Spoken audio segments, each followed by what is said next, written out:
L'esprit est comme une pièce sombre. Si tu n'allumes pas la lumière, tu te cognes partout. Mais quand tu l'allumes, tu comprends que le problème n'a jamais été le monde, mais ton manque de clarté intérieure. C'est ainsi que fonctionne la vie. Ce que tu ne maîtrises pas en toi finit par te dominer à l'extérieur. La maîtrise intérieure n'est pas un concept philosophique pour les gens éclairés. C'est un outil pratique. C'est la différence entre réagir comme tout le monde ou agir avec précision. Entre te perdre dans le bruit ou rester calme quand les autres craquent. Entre être emporté par tes émotions ou les transformer en ton avantage. Les stoïciens avaient bien compris que celui qui contrôle sa réaction contrôle son destin. Le calme n'est pas passivité, c'est stratégie. La patience n'est pas attendre, c'est comprendre le moment exact pour bouger. La perception claire n'est pas un ornement, c'est une arme qui tranche la confusion. Tout cela se travaille et tout commence à l'intérieur. Cette vidéo est pour cela, pour t'enseigner 8 leçons qui s'appliquent tous les jours, dans des situations réelles, avec des problèmes réels, avec des personnes réelles. Nous n'allons rien idéaliser, nous allons droit au but. Si tu veux la paix, la clarté et l'alignement avec l'ordre naturel des choses, tu dois d'abord maîtriser ton monde intérieur. C'est ici que commence cet entraînement. Et si tu continues, tu ne vas pas seulement le comprendre, tu vas ressentir ce changement de l'intérieur. 1. Maîtrise. Ta réaction, avant que le monde ne te domine. Une étincelle peut enflammer une forêt entière, mais elle peut aussi s'éteindre entre tes doigts si tu sais la gérer. Les émotions fonctionnent de la même manière. Le problème n'est pas l'étincelle, mais ce que tu fais à l'instant précis où elle apparaît. Ce moment minime, presque invisible, définit si tu gardes le contrôle ou si ton monde prend feu sans que tu puisses l'arrêter. La maîtrise intérieure commence là, dans ce microseconde où l'esprit décide s'il réagit ou répond. La plupart se laissent emporter par l'impulsion et se demandent ensuite pourquoi leur vie ressemble à un champ de bataille. Maîtriser ta réaction ne signifie pas te réprimer, ni prétendre que rien ne t'affecte. Il s'agit d'agir à partir de la clarté et non de l'explosion émotionnelle. Une personne qui ne maîtrise pas sa réaction est comme quelqu'un qui essaie de conduire une voiture sans main, en espérant simplement que le véhicule ne se déraille pas et la vie ne fonctionne pas ainsi. Tout ce que tu ne contrôles pas en toi cherchera à se manifester à l'extérieur, et quand cela se produit, il apparaît de la manière la plus inconfortable possible. Le stoïcisme le rend clair encore et encore. Tu n'as pas de pouvoir sur ce qui se passe, mais tu as le pouvoir sur la façon dont tu décides de l'affronter. C'est la base de toute force mentale. Celui qui maîtrise sa réaction peut naviguer au milieu du chaos sans devenir une partie du chaos. Et c'est ce que la plupart ne comprennent pas. Ils pensent que réagir rapidement est du courage, alors qu'en réalité, c'est un manque de maîtrise. La vraie force est de freiner l'impulsion et d'observer ce que tu ressens sans le transformer en ton identité. Lorsque tu maîtrises ta réaction, tu prends automatiquement une position d'avantage. L'autre partie perd du pouvoir parce qu'elle ne peut plus contrôler ton état émotionnel. En retour, tu récupères du terrain parce que tu ne donnes pas ton énergie à tout ce qui frappe à ta porte. Ce n'est ni faiblesse ni froideur, c'est de la stratégie émotionnelle. Un esprit qui se contrôle n'a pas besoin de prouver quoi que ce soit, car sa seule présence communique l'autorité. Mais maîtriser ta réaction n'est pas facile. Cela nécessite un entraînement quotidien. Cela nécessite de t'arrêter même quand tout en toi veut répondre avec force. Cela nécessite de comprendre que ta première réaction n'est presque jamais ta meilleure réponse. L'émotion initiale n'est que le reflet du conditionnement que tu as traîné pendant des années. Ce qui compte, c'est ce que tu fais ensuite, quand tu respires, observes et choisis à partir d'un niveau de conscience plus élevé. Mettre cela en pratique signifie appliquer de petites actions répétées jusqu'à ce qu'elles deviennent naturelles. Quand quelqu'un te dit quelque chose d'offensant, avant de répondre, demande-toi « Qu'est-ce que ma vie gagne si je réagis à partir de l'émotion ?» La réponse est presque toujours rien. Une autre pratique efficace est de reconnaître l'intensité de ce que tu ressens et de la nommer en silence. Dire intérieurement « c'est de la frustration » réduit déjà son poids. Tu peux aussi entraîner ta respiration, car le corps veut toujours courir avant de penser. Si tu maîtrises ta respiration, tu maîtrises ta réaction. Tu t'irrites moins, tu réponds mieux, tu penses plus clairement, tu ressens moins le besoin de prouver quelque chose à n'importe qui. La vie cesse de se sentir comme une attaque constante parce que la force n'est plus à l'extérieur, mais en toi. Et le plus intéressant, c'est que les gens commencent à te traiter différemment. Non pas parce qu'ils changent, mais parce que tu as cessé d'être quelqu'un de facile à provoquer ou à manipuler. Maîtriser ta réaction est la pierre angulaire de la maîtrise intérieure. C'est le premier pas pour que le monde cesse de te pousser vers des endroits que tu ne veux pas. Lorsque tu décides comment agir, rien ni personne ne te tire. Tu deviens quelqu'un qui avance avec assurance, qui pense clairement et qui a une présence qui se ressent même en silence. 2. Trouve le calme au milieu du bruit. L'esprit ressemble à un lac. Quand l'eau est agitée, tu ne peux pas voir le fond, tu ne vois que la distorsion. Mais quand le lac se calme, la profondeur apparaît et tout devient clair. La plupart des gens vivent avec un esprit qui ressemble à un lac turbulent qui réagit au moindre vent. N'importe quel commentaire, bruit, situation ou geste extérieur les perturbe et ils perdent leur clarté. Et un esprit sans clarté est un esprit sans direction. C'est pourquoi trouver le calme au milieu du bruit n'est pas une compétence optionnelle, c'est une stratégie vitale pour penser, agir et avancer intelligemment. Les gens pensent que le calme arrive quand le monde se répare, mais le monde ne se répare jamais complètement. Il y aura toujours du bruit, de la pression, des problèmes et de l'incertitude. Attendre que l'environnement soit parfait pour ressentir le calme, c'est te condamner à vivre perturbé la plupart du temps. Le stoïcisme enseigne que le calme ne dépend pas de l'extérieur, mais de la façon dont tu entraînes ton intérieur. Ce n'est pas le silence autour, c'est le silence à l'intérieur. Ce n'est pas l'absence de bruit, c'est apprendre à ne pas laisser le bruit pénétrer ton centre. Trouver le calme au milieu du bruit signifie garder ton esprit stable, même quand tout autour de toi essaie de te sortir de ton propre axe. Et cette stabilité naît de 3 choses, une perception claire, une respiration consciente et une distance émotionnelle. La perception claire te permet de voir la réalité sans que les émotions la déforment. La respiration consciente régule ton corps pour qu'il ne réagisse pas avec désespoir. La distance émotionnelle te rappelle que tout ne mérite pas ton énergie ni ta participation. Souvent, le bruit externe n'a de pouvoir que parce qu'il coïncide avec un bruit interne que tu n'as jamais travaillé.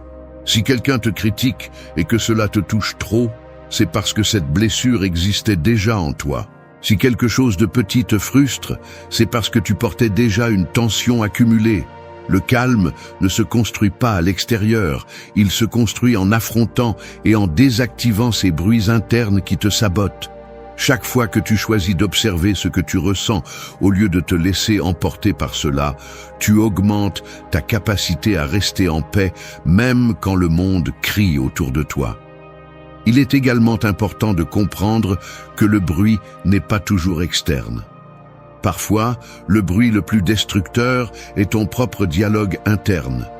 Pensées répétitives, suppositions, exagérations, scénarios imaginaires qui n'arrivent jamais. L'esprit peut devenir son propre ennemi si tu ne l'entraînes pas. C'est pourquoi lorsque tu cherches le calme, n'essaie pas de contrôler ce qui se passe à l'extérieur, essaie de contrôler ce que tu te dis à propos de ce qui se passe à l'extérieur. C'est le véritable point de basculement. Pour construire ce calme dans la vie quotidienne, il existe des pratiques simples mais puissantes. Quand quelque chose te perturbe, arrête-toi quelques secondes avant de répondre, même si c'est inconfortable. Quand tu ressens du bruit mental, concentre-toi sur ta respiration pendant quelques instants pour que ton corps n'escalade pas vers le stress. Quand tu reçois des critiques ou des problèmes inattendus, observe-les comme si tu étais un tiers qui évalue la situation à distance. Et quand tu sens que le bruit te dépasse, rappelle-toi une phrase stoïcienne essentielle. « Ce qui est hors de mon contrôle ne mérite pas mon tourment. » Avec le temps, tu commences à remarquer un changement profond.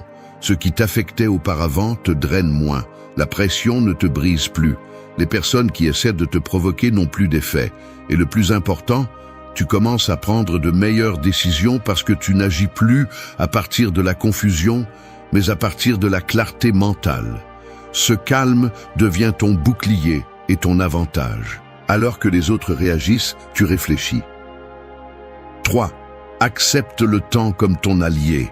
Le temps ressemble à une rivière qui ne s'arrête jamais. Tu peux lutter contre le courant, t'épuiser, perdre de la force et sentir que tu n'avances pas, ou tu peux apprendre à te déplacer avec lui et laisser son élan te porter plus loin. La plupart des gens luttent contre la rivière, essaient de forcer le rythme de la vie, exigent que tout se passe maintenant, veulent des résultats immédiats, une clarté immédiate, des réponses immédiates. Et cette confrontation constante avec l'inévitable ne crée que de la frustration. Accepter le temps comme un allié signifie arrêter de lutter contre sa vitesse et commencer à collaborer avec son mouvement. L'impatience est l'une des formes les plus subtiles d'autodestruction. Elle te fait croire que tu es en retard même quand tu avances, elle te fait penser que ta vie fonctionne moins bien qu'elle ne fonctionne réellement. Elle te force à te comparer au temps des autres et te convainc que si quelque chose n'arrive pas rapidement, alors il ne se passe rien. Le temps ne travaille pas selon les règles de l'ego, il travaille avec les règles du processus. Et celui qui ne respecte pas le processus finit par vivre avec de l'anxiété déguisée en urgence. Les stoïciens le comprenaient de manière brutalement claire. Le temps ne se contrôle pas, il s'observe. Le temps ne se force pas, il se rythme. Le temps ne s'exige pas, il s'utilise. Tout ce qui est vraiment important a besoin de maturité. Le calme a besoin de répétition. La force a besoin d'épreuves. La clarté a besoin d'espace. La sagesse a besoin d'expérience. Rien de solide ne grandit de la désespération. Tout ce qui vaut la peine grandit de la patience intelligente, de cette patience qui n'est pas passive, mais stratégique. Accepter le temps comme un allié signifie également comprendre que chaque retard a une fonction. Chaque attente est un outil et chaque pause apparente façonne quelque chose en coulisses. Mais l'esprit humain déteste ce vide, déteste ne pas savoir, déteste ne pas contrôler le rythme. C'est pourquoi il te fait croire que si tu ne cours pas, tu perds. Cependant, c'est dans les moments où rien ne se passe que tu grandis le plus sans t'en rendre compte. Là, ton caractère se renforce, ta perception s'affine et ta sensibilité au processus s'améliore. Le problème est que nous vivons entourés de vitesse artificielle. Tout bouge vite, les gens veulent tout rapidement, le système pousse tout le monde à vivre vite. Et cette vitesse finit par briser la capacité d'observer. Parce que sans observation, il n'y a pas de clarté. Sans clarté, il n'y a pas de bonne décision. Et sans bonne décision, il n'y a pas de direction. Accepter le temps comme un allié signifie récupérer le droit de te déplacer à un rythme conscient, non impulsif. Cela signifie arrêter de réagir à l'exigence externe pour commencer à agir à partir de ta propre intelligence interne. Les personnes les plus sages ne sont pas celles qui courent, ce sont celles qui savent quand avancer, quand attendre et quand s'arrêter pour observer. L'impatience génère des erreurs, des décisions maladroites, des mots inutiles et des mouvements désespérés. La patience stratégique, en revanche, transforme chaque moment en une opportunité de voir plus, de comprendre plus et d'agir mieux. Tu décides quelle attitude adopte ta vie. Tu décides si tu t'épuises contre la rivière ou si tu permets à son courant de t'aider. Pour entraîner cette acceptation du temps dans la vie quotidienne, tu peux appliquer des exercices simples. Quand quelque chose n'arrive pas au moment où tu le souhaites, demande-toi: quelle partie de moi est en train de désespérer? La réponse a presque toujours plus à voir avec la peur qu'avec la réalité. Quand tu ressens l'urgence de forcer les résultats, rappelle-toi que la plupart des erreurs graves naissent de décisions précipitées. 4. Transforme les obstacles en direction. Le chemin de la vie fonctionne comme un terrain rempli de rochers. Tu peux rester immobile en maudissant chaque pierre qui apparaît devant toi, ou tu peux utiliser ces mêmes pierres pour construire le pont qui te mènera plus loin. La différence entre quelqu'un qui stagne et quelqu'un qui avance ne réside pas dans les obstacles qu'il rencontre, mais dans le sens qu'il leur donne. Tu ne choisis pas ce qui se présente sur ton chemin, mais tu choisis si cela t'arrête ou te guide, et ce choix change tout. La plupart des gens voient les obstacles comme des punitions ou des signes que quelque chose a mal tourné. Le stoïcien voit quelque chose de différent. Pour lui, l'obstacle n'est pas un ennemi, mais une information. C'est un message direct du monde, lui indiquant où il doit renforcer son esprit, ajuster son comportement ou élever sa perception. Lorsque tu rejettes cette information, tu souffres. Lorsque tu la prends au sérieux, tu évolues. Chaque difficulté devient une carte si tu sais la regarder sans te victimiser. Transformer les obstacles en direction ne signifie pas romantiser la douleur ni célébrer ce qui fait mal. Cela signifie comprendre qu'il y a derrière chaque blocage une opportunité précise pour développer quelque chose qui te manque encore. Si tu as du mal à poser des limites, la vie t'enverra des personnes qui franchiront ces limites. Si tu as du mal à avoir confiance en toi, la vie te donnera des situations où ta seule option sera de dépendre de ton jugement. Si tu as du mal à garder ton calme, des scénarios seront créés pour tester ta stabilité interne. Ce n'est pas une injustice, c'est un mécanisme. La vie te forme en utilisant tes propres points faibles comme matière première. Ce qui différencie un esprit fort d'un esprit faible n'est pas l'absence d'obstacles, mais la capacité à les réinterpréter. L'esprit faible dit « cela m'arrête ». L'esprit fort dit « cela me réoriente ». Et cette simple réorientation change l'énergie avec laquelle tu affrontes la situation. Un problème t'épuise quand tu t'y opposes, mais te stimule quand tu l'utilises comme guide. L'obstacle cesse de te bloquer quand tu comprends pourquoi il est apparu. La clé est que tu ne peux pas transformer un obstacle tant que tu le regardes avec émotion. Tu as besoin d'une perception claire. Quand quelque chose te frappe, la réaction automatique est toujours la confusion, la frustration ou la colère. Mais quand tu respires, observes et demandes « qu'est-ce que cela essaie de m'apprendre ?», ton esprit passe de la plainte à la stratégie. Et c'est là que tu trouves la direction. Le bruit diminue, la clarté augmente et tu commences à voir des routes qui étaient auparavant cachées par ta réaction émotionnelle. Cela demande aussi du courage, parce que souvent, la direction révélée par l'obstacle pointe vers des zones inconfortables. Parfois, cela signifie que tu dois quitter une relation qui te vide. Parfois, cela signifie que tu dois faire face à une vérité interne que tu as ignorée pendant des années. Parfois, cela signifie que tu dois abandonner de vieilles habitudes qui te freinent. Transformer les obstacles en direction est un acte d'honnêteté brutale envers toi-même. Tu ne peux pas avancer si tu te mens. En pratique, tu l'appliques en observant chaque blocage avec une question fondamentale. Quelle version de moi est en train de se former grâce à cela? Cette question change ta perspective. Elle te sort de la douleur immédiate et te mène à la croissance inévitable. Elle te force à regarder plus loin que le problème actuel. Elle te rappelle que les versions les plus fortes des personnes naissent toujours de l'autre côté de leurs obstacles les plus compliqués. Lorsque tu intègres cette philosophie, quelque chose de surprenant se produit. Tu commences à ressentir moins de résistance face aux difficultés. Tu arrêtes de prendre tout comme une attaque personnelle. Tu ne sens plus que la vie est contre toi. 5. Corrige ton intérieur pour ordonner ton extérieur. Le monde extérieur fonctionne comme un miroir brisé. Chaque fragment reflète une partie différente de toi, certaines claires, d'autres déformées. Tu peux passer ta vie à essayer de corriger le miroir, à accommoder les gens, à changer les circonstances, à ajuster les scénarios, mais rien ne semblera net tant que le reflet interne sera désordonné. Essayer de réparer la vie sans d'abord réparer l'esprit est comme nettoyer le verre d'une fenêtre tout en ignorant que la saleté est du côté intérieur. L'erreur la plus courante est de croire que le chaos vient de l'extérieur. Les gens pensent que leur vie serait parfaite s'ils changeaient d'environnement, si les gens agissaient différemment, s'il y avait moins de problèmes, moins de pression, moins de bruit. Mais ce n'est pas ainsi que cela fonctionne. Ton extérieur est une conséquence. pas une cause. La cause principale est toujours ton interprétation, ton filtre interne, ta perception contaminée ou propre.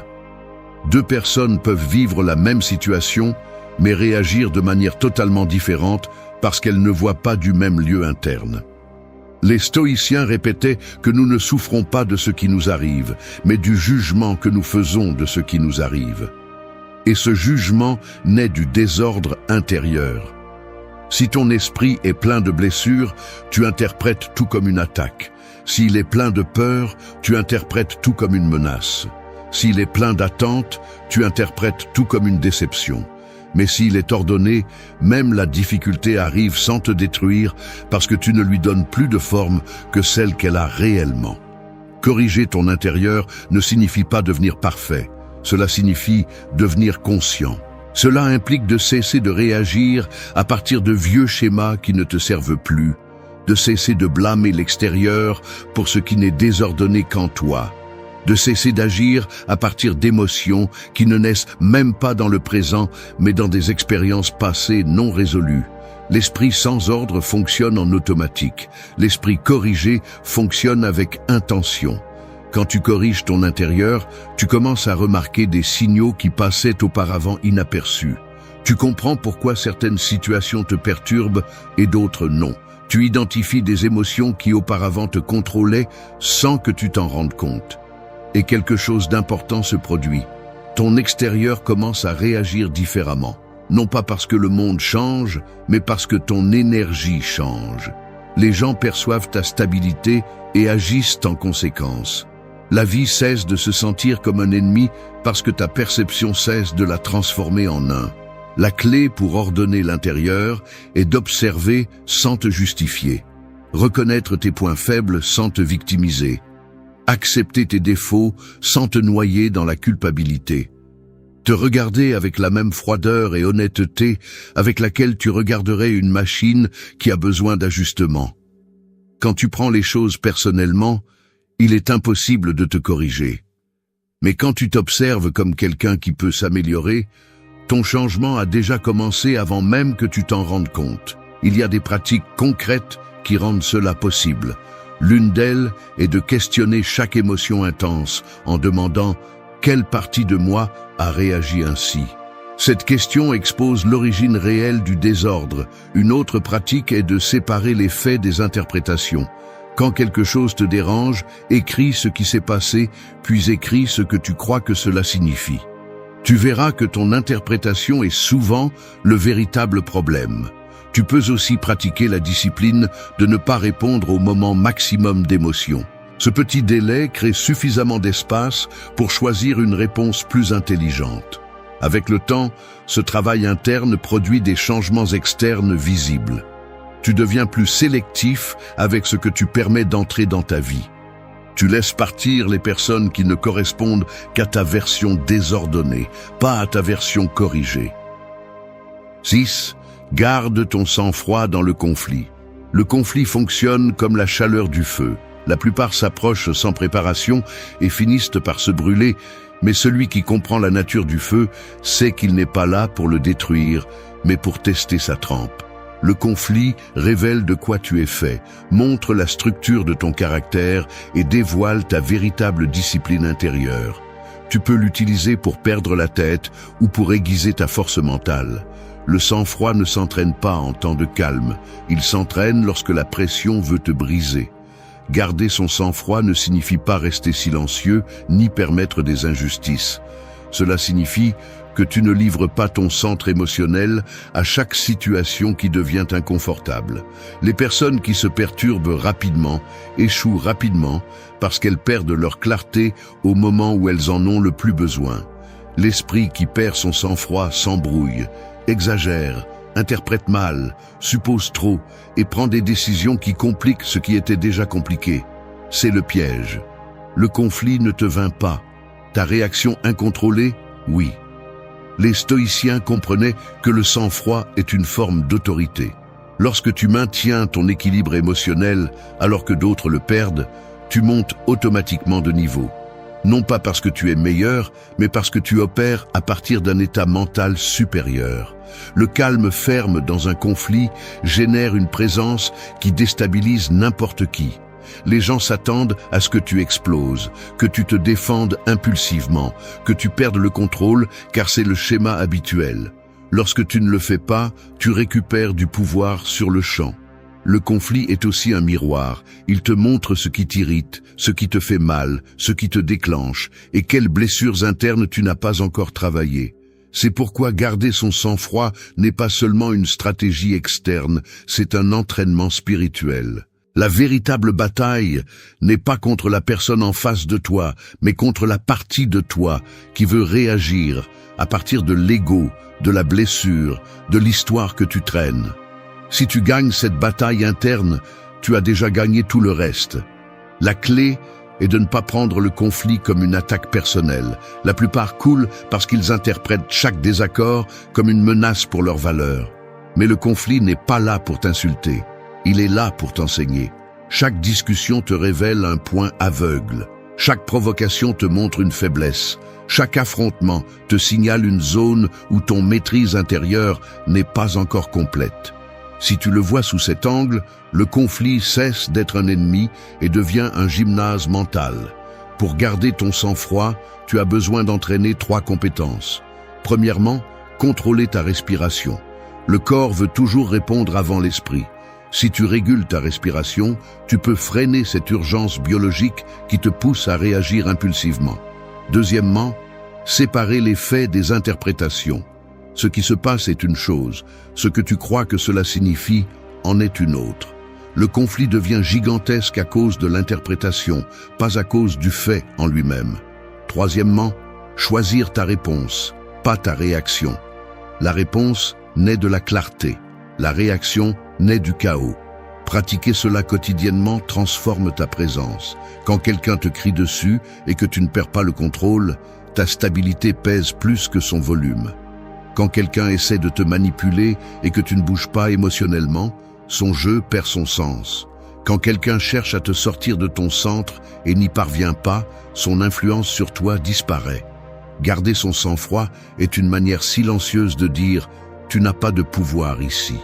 Avec le temps, tu découvres quelque chose d'important. Tu n'as pas besoin de gagner chaque discussion. Tu n'as pas besoin de prouver quoi que ce soit. Tu n'as pas besoin de prouver ta valeur au milieu du conflit. Le sang-froid fait le travail pour toi. 7. Alignez votre volonté avec le destin. La vie ressemble à un train en mouvement. Vous pouvez monter à bord et avancer dans sa direction, ou vous pouvez rester sur les rails en essayant de l'arrêter avec vos mains. La plupart des gens font la deuxième chose. Ils luttent contre l'inévitable, se disputent avec le rythme naturel de la vie, insistent pour contrôler ce qui n'a jamais dépendu d'eux et finissent écrasés par la même résistance qu'ils ont créée. Aligner votre volonté avec le destin ne signifie pas abandonner. Cela signifie arrêter de pousser contre ce qui est déjà en mouvement. La résistance à la réalité est l'une des plus grandes causes de souffrance. Les gens s'accrochent à la façon dont ils pensent que les choses devraient être et négligent complètement comment elles sont réellement. Ce choc entre attente et réalité crée de l'usure, de l'anxiété, de la frustration et un sentiment constant que la vie échoue. Mais la vie ne faillit pas, la vie avance. Celui qui échoue est la volonté qui insiste pour forcer un chemin qui ne correspond plus. Les stoïciens avaient une vision claire.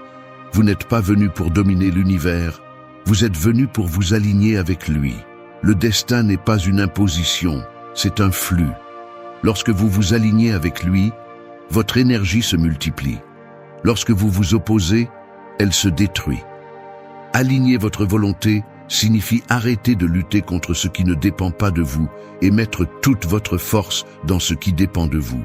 Vos actions, votre discipline, votre perception, votre attitude. Le reste appartient au tissu naturel du monde et vous ne pouvez pas le tordre avec le désir. Accepter le destin ne vous rend pas faible. Ça fait de vous quelqu'un d'intelligent. La personne faible insiste, force, manipule, presse, essaie de modeler le monde selon ses caprices et finit par s'épuiser. La personne forte observe la direction de la vie et décide de l'utiliser comme élan. C'est comme utiliser le vent, pas lutter contre lui. Comme utiliser la marée pour avancer plus vite au lieu de se noyer en essayant de la freiner. Aligner votre volonté avec le destin signifie aussi interpréter correctement ce qui vous arrive. Quand quelque chose s'éloigne de votre vie, peut-être que ce n'était pas une partie du chemin. Quand quelque chose se complique trop, peut-être que ce n'est pas la bonne porte. Quand quelque chose coule avec cohérence, peut-être que c'est parce que vous vous déplacez dans la bonne direction. Le problème est que l'esprit veut toujours avoir raison, même si cela signifie aller contre lui-même. C'est pourquoi il insiste sur des chemins qui sont déjà morts, sur des relations qui sont déjà terminées, sur des opportunités qui ne correspondent plus. La clé est de savoir quand avancer, quand attendre et quand lâcher prise. Et vous ne pouvez y parvenir que lorsque votre volonté cesse d'opérer à partir de l'ego et commence à opérer à partir de la clarté. L'ego veut un contrôle total, la clarté veut de la cohérence. L'ego veut imposer, la clarté veut comprendre. L'ego veut que les choses soient comme il le dit. La clarté veut que les choses soient comme elles doivent être. Cette différence définit toute votre stabilité émotionnelle. Pratiquer cet alignement signifie vous poser des questions que nous ne nous posons pas habituellement. Demandez « Cela dépend-il de moi ou est-ce que je le force ?» Demandez « Cela coule-t-il ou est-ce que je le maintiens par peur ?» Demandez « Cela avance-t-il parce qu'il doit avancer ou parce que je suis obsédé par le fait de ne pas lâcher prise ?» Ces questions nettoient votre perception et révèlent si votre volonté travaille avec vous ou contre vous. Lorsque vous commencez à vivre à partir de cette perspective, votre paix augmente. Les choses cessent de se sentir comme une lutte sans fin. Vous devenez plus léger, plus sage dans le choix de vos batailles, et plus fort parce que votre volonté ne se perd plus à essayer de redresser ce qui est hors de votre contrôle. La vie devient plus ordonnée, parce que vous devenez plus ordonné à l'intérieur. 8. Construis ton domaine intérieur à travers la sérénité. L'intérieur humain ressemble à une ville pleine de rues étroites où chaque pensée est un piéton pressé. Quand cette ville mentale est désordonnée, les pensées se heurtent les unes aux autres, le bruit est constant, l'anxiété règne et tout événement extérieur provoque un chaos immédiat. Mais lorsque cette ville apprend à se déplacer avec sérénité, tout s'harmonise. Le trafic mental s'organise, les décisions coulent, la perception devient claire et tu reprends le contrôle de tes routes internes. La sérénité n'est pas l'absence de mouvement, c'est le mouvement intelligent. La plupart confondent la sérénité avec la passivité, alors qu'en réalité, c'est l'une des forces les plus actives et puissantes qu'une personne peut développer. La sérénité est la base du domaine intérieur parce qu'elle te permet d'opérer à partir de la clarté plutôt que de la confusion.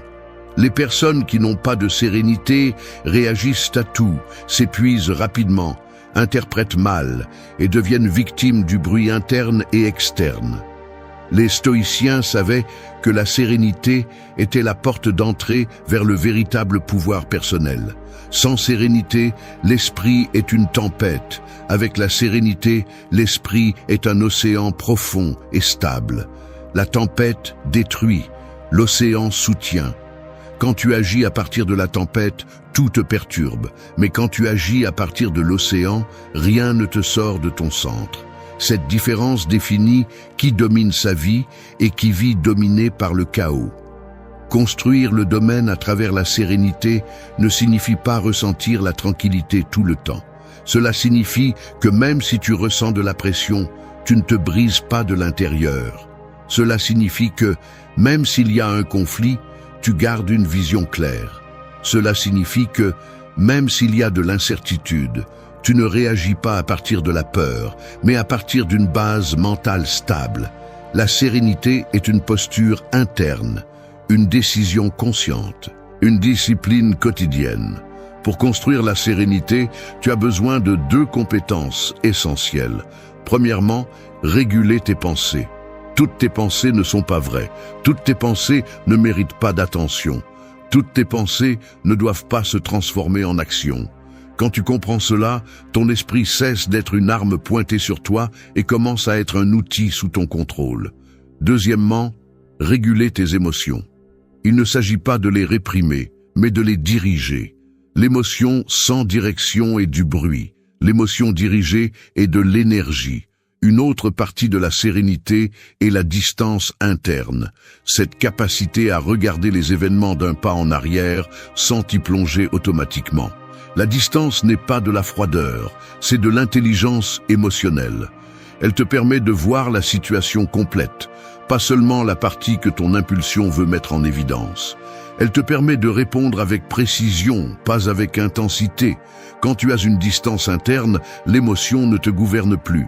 Une pratique puissante pour construire la sérénité est de te demander constamment « Cela mérite-t-il mon énergie ?» Beaucoup de choses t'affectent parce que tu leur donnes plus de poids qu'elles n'en ont. Lorsque tu apprends à sélectionner ce qui mérite vraiment ton attention, ton intérieur devient propre, léger et ferme. La sérénité naît de cette sélection consciente. Le désordre naît de se donner à tout sans filtre. Avec le temps, tu te rendras compte que la sérénité ne change pas seulement ton intérieur, elle change tout autour. Elle change la façon dont les gens te traitent, elle change la façon dont tu gères les conflits, elle change la façon dont tu prends des décisions, et elle change la façon dont tu avances dans la vie. Tu deviens plus stable, plus difficile à déséquilibrer et plus conscient du pouvoir que tu as lorsque tu gardes ton centre intact. La sérénité te rend quelqu'un qui ne se perd pas facilement dans les provocations, les drames ou les pressions externes. Le langage que tu utilises tous les jours te façonne, te renforce ou te détruit sans que tu t'en rendes compte. Les mots que tu choisis sont comme le tranchant d'un couteau. Ils peuvent couper ce qui te gêne ou peuvent t'ouvrir des blessures qui mettent des années à guérir. Aussi simple, aussi direct. Les personnes fortes ne le sont pas par hasard. Elles ont un intérieur ordonné, un esprit entraîné et un langage discipliné. Elles parlent clairement, agissent avec intention et utilisent des mots qui soutiennent leur identité, pas qui la diluent. L'énergie qu'elles projettent ne vient pas du bruit, mais de la cohérence interne qu'elles ont construite, mot par mot. Le problème est que la plupart des gens répètent constamment des phrases qui les enchaînent. « Je ne peux pas, j'ai peur, je ne suis pas assez ». Elles semblent petites, mais elles perforent l'esprit jusqu'à le transformer en un lieu fragile. Le stoïcisme l'a clairement établi depuis des siècles. La manière dont tu te parles à toi-même révèle si tu es en train de créer ton caractère ou de le détruire en silence. Cette vidéo va droit au but. Je veux que tu comprennes comment 11 mots, sérénité, gratitude, discipline, force, humilité, silence, compassion, présence, acceptation, détermination et authenticité peuvent changer la façon dont tu te comportes, penses et affrontes la vie. Ce ne sont pas de belles idées. Ce sont des outils pratiques pour te transformer de l'intérieur vers l'extérieur. Si tu les entraînes, si tu les utilises, si tu les transformes en ta façon naturelle de parler et d'agir, ton caractère devient plus solide, ton esprit plus stable et ta présence plus puissante. Non pas pour attirer les applaudissements, mais pour devenir quelqu'un qui se soutient lui-même, quelqu'un qui inspire sans le chercher, quelqu'un qui se déplace avec une force qui n'a pas besoin d'explication. À partir de maintenant, chaque mot sera une leçon. Et chaque leçon, une pratique qui peut changer ta vie si tu décides de l'appliquer avec discipline. Allons directement à l'essentiel. Transformer ton langage pour transformer qui tu es. 1. Parle depuis la sérénité. L'esprit humain est comme un verre plein d'eau. Quand quelqu'un le secoue, l'eau s'agite, se trouble et cesse de refléter. Mais il suffit de laisser le verre tranquille quelques secondes pour que tout se remette en ordre et que ce qui était sombre s'éclaircisse. C'est ainsi que fonctionne la sérénité. Ce n'est pas l'absence de mouvement, c'est la capacité de revenir au centre quand quelque chose tente de t'éloigner de lui. Parler depuis la sérénité n'est pas rester silencieux ni éviter les conflits, c'est choisir de ne pas te perdre toi-même pendant que se passe ce qui se passe. Dans un monde où tout le monde réagit à la vitesse d'une impulsion, où n'importe qui élève la voix, répond sans réfléchir ou se défend avant de comprendre, la personne sereine se distingue sans faire de bruit. Non pas parce qu'elle est meilleure, mais parce qu'elle se gouverne. Celui qui maîtrise son ton, maîtrise la situation. Celui qui contrôle ses mots, contrôle son énergie. Dire quelque chose depuis le calme a plus d'impact que de crier depuis le désespoir. La sérénité est un pouvoir silencieux qui n'a pas besoin de s'expliquer parce qu'il se ressent. Quand tu parles depuis la sérénité, tu ne te rabaisses pas au niveau émotionnel des autres, tu n'es pas emporté par la provocation, tu n'es pas consumé par la hâte de répondre, tu ne te perds pas à te justifier. Tu observes, tu réfléchis et ensuite tu choisis quoi dire. C'est ce qui fait que ta présence a du poids. Les gens font confiance à celui qui garde la tête froide parce qu'il transmet la stabilité. Et dans un monde où tout le monde est au bord de l'effondrement, la stabilité devient magnétique. Le stoïcisme l'a mieux compris que quiconque. Marc Aurèle disait que les émotions des autres ne doivent pas automatiquement devenir tes émotions. Si quelqu'un crie, tu n'as pas à crier. Si quelqu'un perd le contrôle, tu n'as pas à le perdre. Si quelqu'un tente de te provoquer, tu n'as pas à réagir. Ton esprit est à toi et se protège avec sérénité.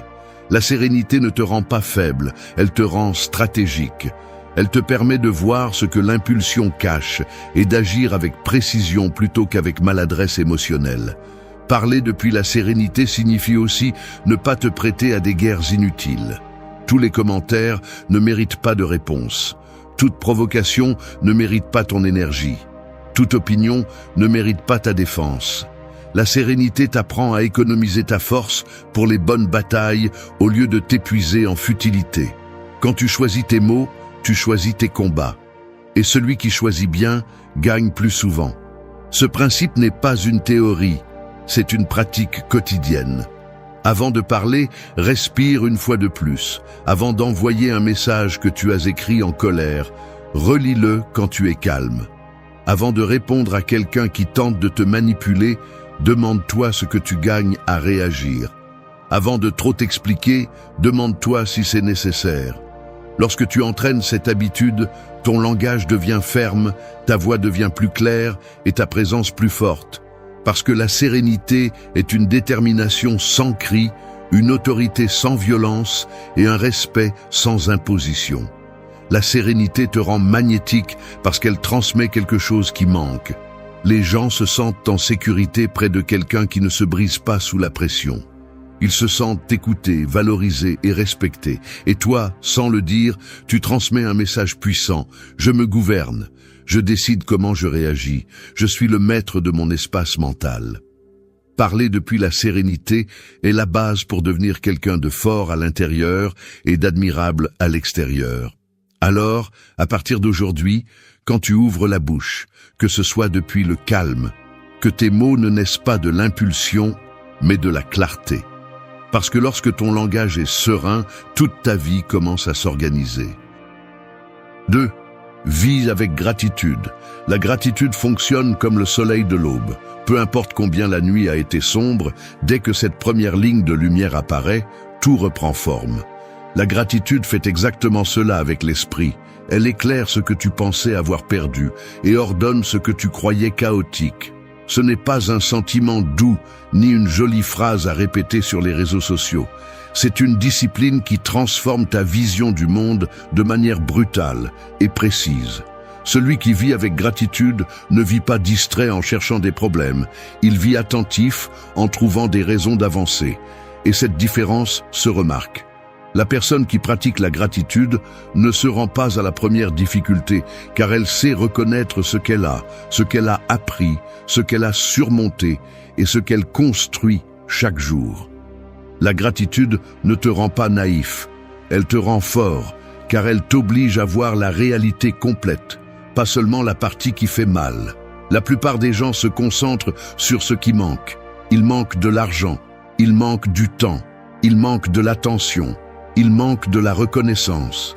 Cette approche épuise, affaiblit et nourrit la frustration constante.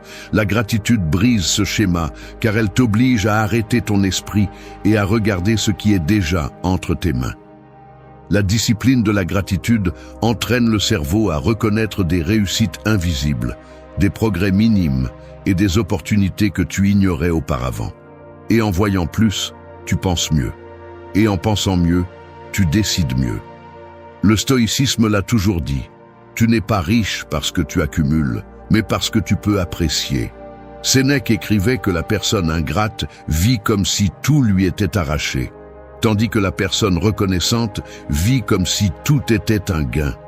Cette mentalité change ta façon d'agir, car celui qui apprécie ce qu'il a construit à partir de l'abondance interne, pas de la pénurie. Et les gens remarquent la différence. La présence de quelqu'un de reconnaissant est légère, stable et attirante, car elle ne porte pas de ressentiment ni de victimisation. Vivre avec gratitude renforce également ton esprit face à l'adversité. Quand quelque chose va mal, la gratitude t'oblige à te demander quelle partie de cette expérience t'enseigne quelque chose.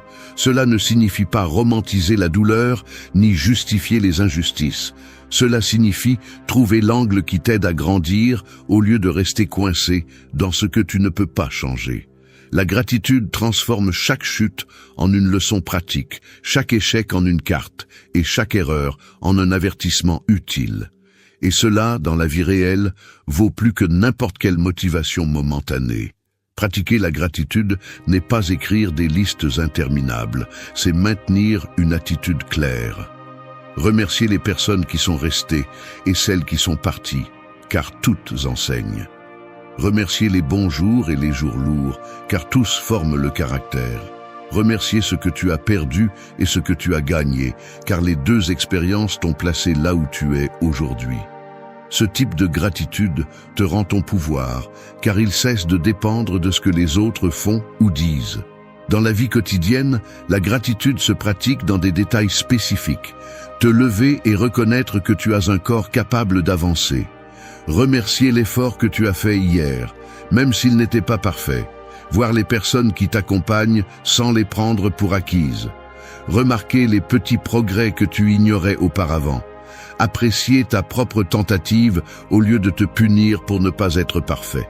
Cela, répété chaque jour, change ton énergie et ton langage. La gratitude te rend magnétique car les gens sentent quand quelqu'un est capable de voir le bon sans nier la réalité. Cette combinaison est rare et puissante. Celui qui vit avec gratitude ne dépend pas du bruit externe pour se sentir complet.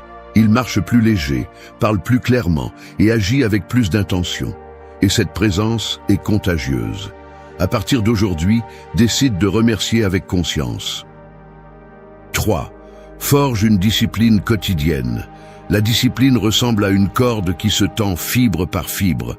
Au début, elle semble fragile, peu fiable, faible. Mais chaque jour que tu l'entraînes, chaque action que tu répètes même si tu n'as pas envie, chaque décision que tu maintiens même quand personne ne te voit, ajoute plus de force à cette corde jusqu'à ce qu'avec le temps, elle devienne indestructible.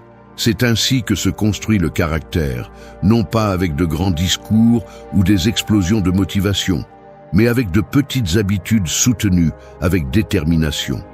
La plupart des gens vivent en attendant d'avoir envie, cherchant de l'inspiration, attendant le moment parfait pour commencer. Cette mentalité ne fait qu'affaiblir. La discipline quotidienne ne dépend pas des émotions passagères, elle dépend de décisions fermes. Celui qui se gouverne lui-même cesse d'être l'esclave de la paresse, de l'impulsion, de la peur et du doute. Et le plus intéressant, c'est que lorsque tu vis avec discipline, ton langage change parce que ton identité change. Tu ne dis pas « je vais essayer », tu dis « je vais le faire ». Tu ne dis pas « quand je pourrai », tu dis « maintenant ». Les mots deviennent des outils d'action. Le stoïcisme l'a toujours clairement enseigné. Épictète répétait que la vraie liberté naît de la discipline. Sans discipline, n'importe quelle émotion t'emporte. Sans discipline, n'importe quelle excuse te freine. Sans discipline, n'importe quelle distraction te vole de l'énergie. La discipline quotidienne est la frontière entre être quelqu'un qui désire beaucoup et quelqu'un qui réalise beaucoup. Et cette frontière est franchie chaque jour dans ce que tu décides de faire ou d'ignorer. Forger la discipline commence par identifier ce que tu sais qui te construit et le faire même quand tu n'as pas envie. Faire de l'exercice même si tu es fatigué, remplir tes obligations même si tu es démotivé, ranger ton espace même si tu n'en as pas envie, travailler sur tes objectifs même si personne ne te félicite, dire non à ce qui t'affaiblit même si cela te tente. La discipline se renforce chaque fois que tu choisis ce qui est juste sur ce qui est confortable. Mais voici le détail que peu comprennent. La discipline quotidienne n'a pas besoin d'être parfaite, elle doit être constante. Les stoïciens ne cherchaient pas des héros, ils cherchaient de la consistance. Il ne s'agit pas de tout faire bien, mais de ne pas abandonner. Et quand tu n'abandonnes pas, l'esprit commence à te faire confiance. Ton dialogue interne devient plus ferme parce que tu sais que tu vas accomplir ce que tu dis. Ta parole retrouve de la valeur.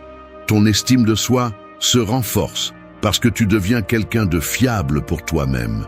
Dans la vie quotidienne, la discipline se pratique dans des décisions simples. Te lever à l'heure que tu as dite. Ne pas remettre à plus tard ce que tu sais que tu dois faire. Terminer ce que tu commences. Tenir tes promesses, surtout celles que tu te fais à toi-même. Garder ton espace rangé. Prendre soin de ton corps. Entraîner ton esprit. Protéger ton temps. Cela, répété jour après jour, transforme ton identité de fond en comble. La discipline quotidienne te rend aussi magnétique. Les gens respectent celui qui fait ce qu'il dit, celui qui tient sa parole, celui qui n'a pas besoin de se vanter de son effort parce que ses résultats parlent d'eux-mêmes.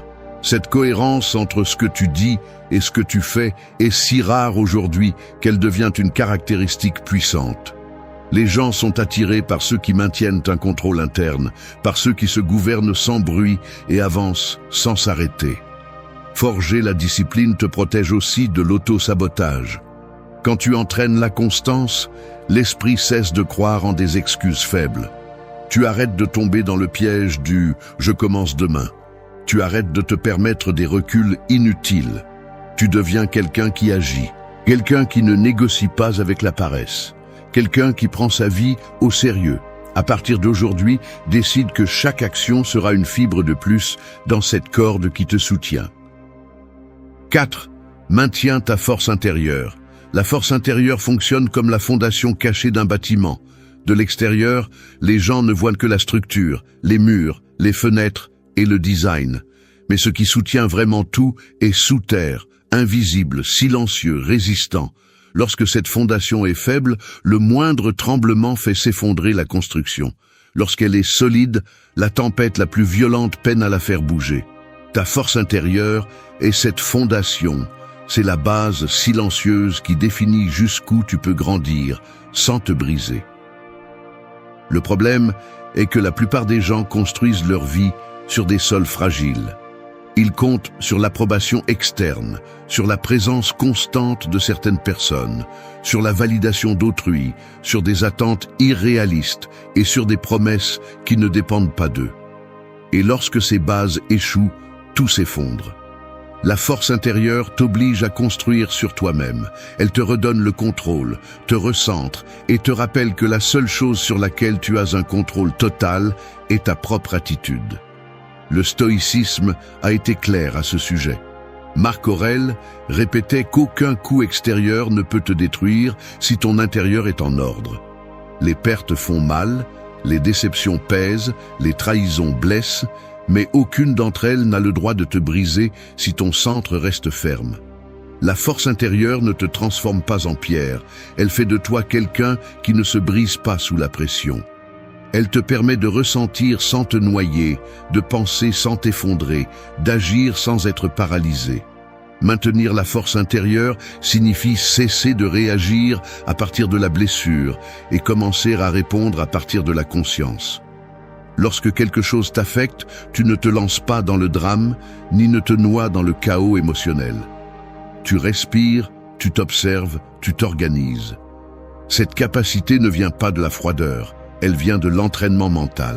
Chaque fois que tu choisis de ne pas te victimiser, tu renforces ton intérieur. Chaque fois que tu choisis de ne pas exploser, même si tu as des raisons, tu le renforces également. Chaque fois que tu choisis de ne pas laisser les autres contrôler ton état mental, tu le renforces encore plus. Et voici la partie la plus puissante. La force intérieure te rend imprévisible pour ceux qui vivent du conflit. Les personnes qui cherchent à te manipuler, à te provoquer ou à te faire réagir perdent leur pouvoir sur toi lorsqu'ils découvrent qu'ils ne peuvent pas ébranler tes fondations.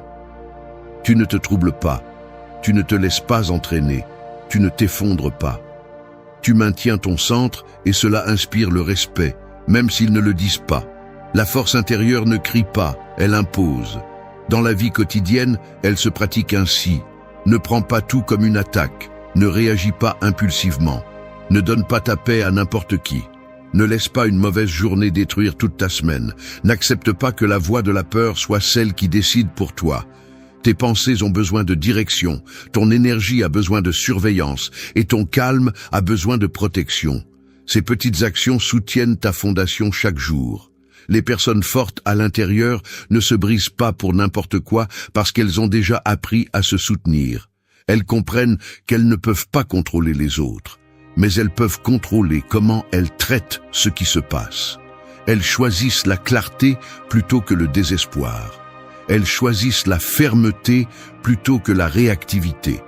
Elles choisissent la maîtrise de soi plutôt que la vulnérabilité émotionnelle gratuite. Et cette attitude se remarque dans leur façon de parler, de marcher, de prendre des décisions et de faire face aux difficultés. Maintenir la force intérieure te rend également magnétique. Les gens sont attirés par ceux qui dégagent de la stabilité. Personne ne veut être près de quelqu'un qui explose pour tout, qui s'effondre pour un rien ou qui vit dans le désordre émotionnel. La force intérieure inspire confiance parce qu'elle représente quelque chose qui manque aujourd'hui, le contrôle et la maturité. 5. Marche avec humilité. L'humilité fonctionne comme le poids qui stabilise un pendule. Sans ce poids, n'importe quel vent le secoue, n'importe quel mouvement le déstabilise, n'importe quel élan le dévie. Mais lorsqu'il porte le poids suffisant, le pendule reste ferme, équilibré et sous contrôle. L'humilité est exactement ce poids dans l'esprit humain. Elle ne te coule pas, ne te rend pas petit, ne t'affaiblit pas. Elle te centre, elle te donne l'équilibre. Elle te maintient dans une position où aucune illusion de l'ego ne peut t'entraîner vers le ridicule. Beaucoup confondent l'humilité avec la soumission, mais ce sont des concepts totalement différents. La soumission te fait te taire par peur. L'humilité te fait te taire par sagesse. La soumission te fait permettre des abus. L'humilité te fait comprendre quand il est nécessaire de te retirer pour ne pas gaspiller d'énergie. L'humilité ne te retire pas de pouvoir, elle te libère du besoin infantile de le démontrer. Le monde est plein de personnes qui ont besoin d'être vues, applaudies, reconnues, validées. Des personnes qui marchent gonflées mais sans poids intérieur. C'est pourquoi elles tombent si vite. Dès que la vie leur donne un coup, l'ego se brise parce qu'il était fragile. L'humilité, en revanche, te construit de l'intérieur vers l'extérieur. Elle te permet d'avancer sans concourir, de progresser sans te vanter et de grandir sans avoir besoin que les autres te regardent. L'humilité te rend inébranlable parce qu'il n'y a rien à protéger, rien à cacher et rien à prouver. Le stoïcisme l'a toujours rendu clair. Épictète disait que le véritable sage parle peu de lui-même, parce que ses actions le représentent déjà. L'humilité renforce ta discipline, ordonne tes priorités et garde ta vision claire.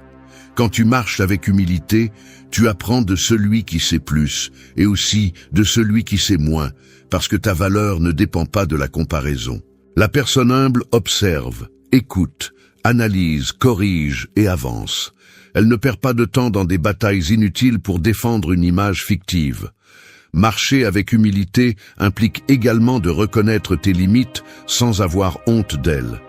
Tout le monde échoue, tout le monde se trompe, tout le monde tombe dans des moments de faiblesse.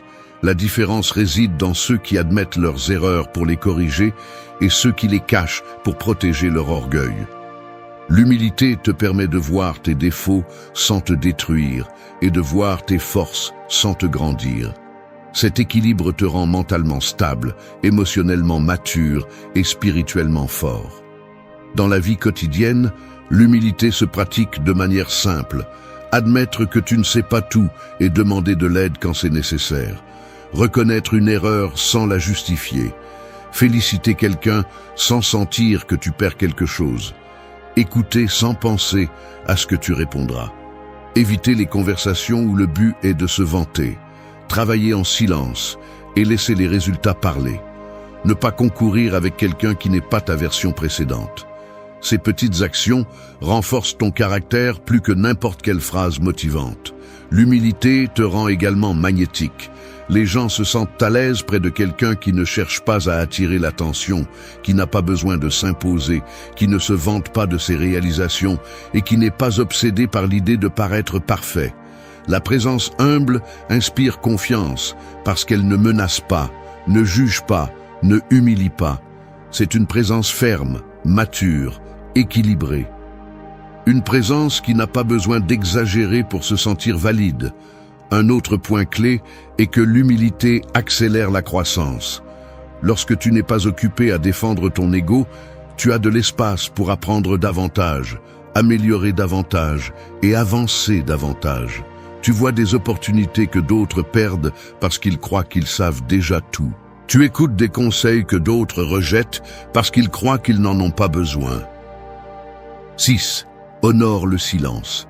Le silence fonctionne comme l'ombre d'un arbre par une journée de chaleur extrême, tandis que la plupart courent désespérément à la recherche d'un endroit où se réfugier du bruit extérieur et du bruit intérieur. Celui qui connaît la valeur du silence se contente de se reposer sous cette ombre, retrouve de la clarté et se relève avec plus de force. Le silence n'est pas l'absence de son, c'est la présence de conscience.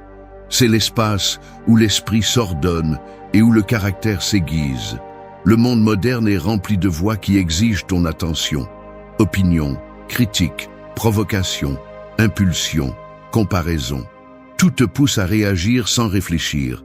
Et la majorité tombe dans ce piège parce qu'elle craint le silence, craint d'affronter ce qu'elle porte en elle, craint d'entendre sa propre vérité. Honorer le silence te distingue, car cela fait de toi quelqu'un qui n'a pas besoin de bruit pour se sentir vivant, ni d'approbation pour se sentir valable. Le stoïcisme comprenait parfaitement ce pouvoir. Marc Aurèle écrivait chaque soir dans le silence parce qu'il savait que parler moins et observer davantage renforçait son caractère. Le silence est une arme, mais seulement entre les mains de ceux qui savent l'utiliser. Il ne s'agit pas de se taire par faiblesse, mais de choisir de ne pas gaspiller son énergie dans des discussions inutiles, des provocations bon marché ou des conversations sans but. Le silence t'offre un avantage, car tandis que les autres dépensent leur force dans des paroles impulsives, toi tu conserves la tienne pour des décisions qui comptent. Honorer le silence signifie aussi dominer ton impulsion de répondre immédiatement. Les gens réagissent parce qu'ils ne supportent pas l'inconfort de la pause. Mais celui qui prend quelques secondes pour réfléchir avant de parler démontre du contrôle, de l'intelligence émotionnelle et une force intérieure.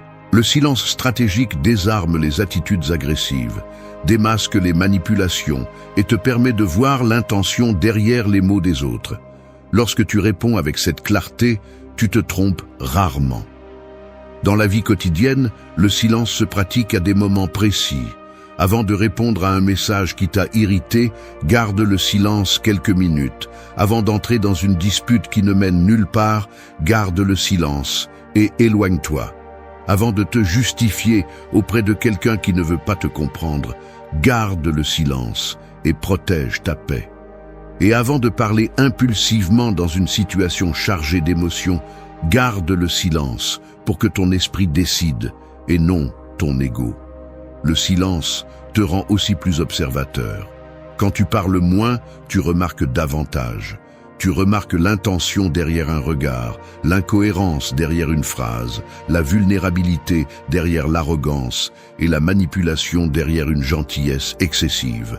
Le silence aiguise ton intuition parce qu'il t'oblige à écouter ce que les autres ne disent pas et à comprendre ce que leurs actions révèlent.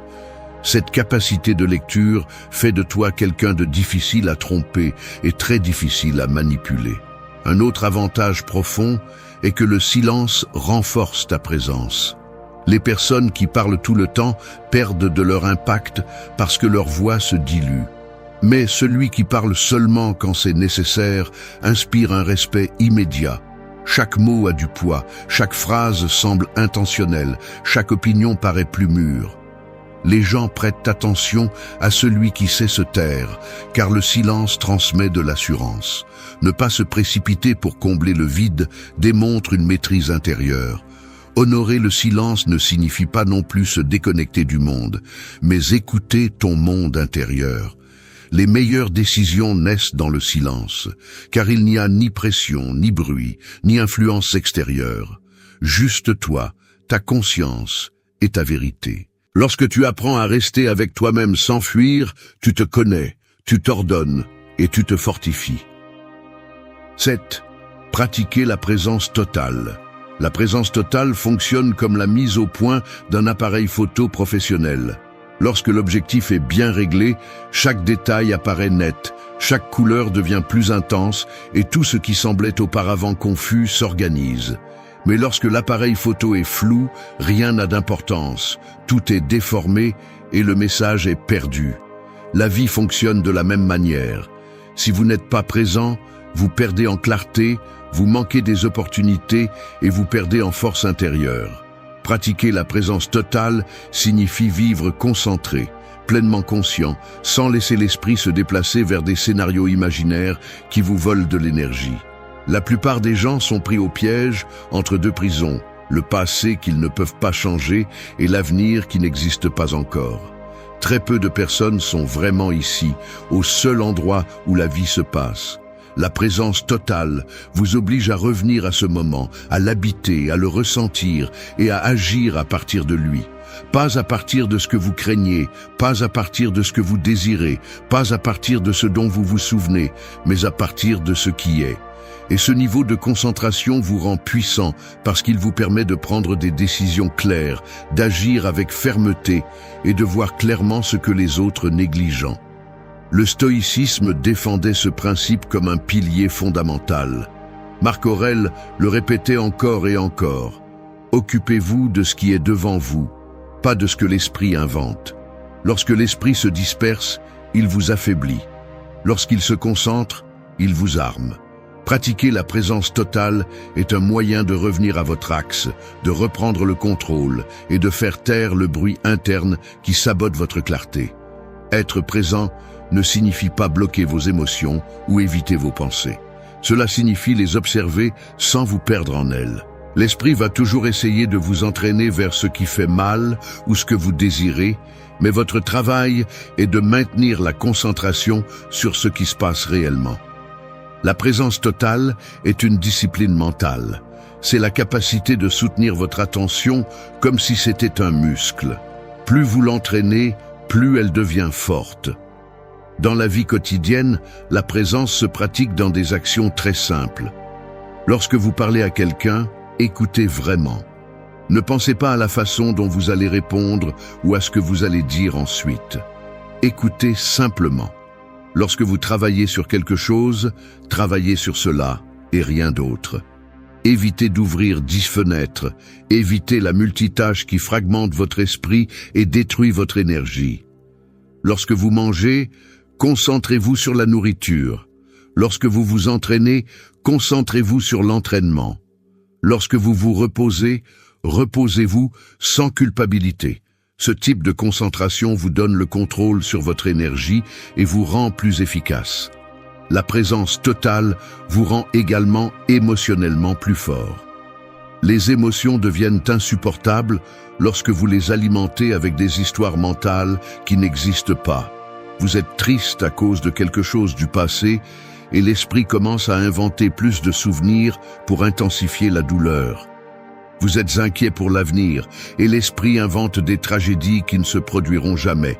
Mais lorsque vous êtes présent, l'émotion se réduit à ce qu'elle est réellement, une sensation qui monte et descend, rien de plus.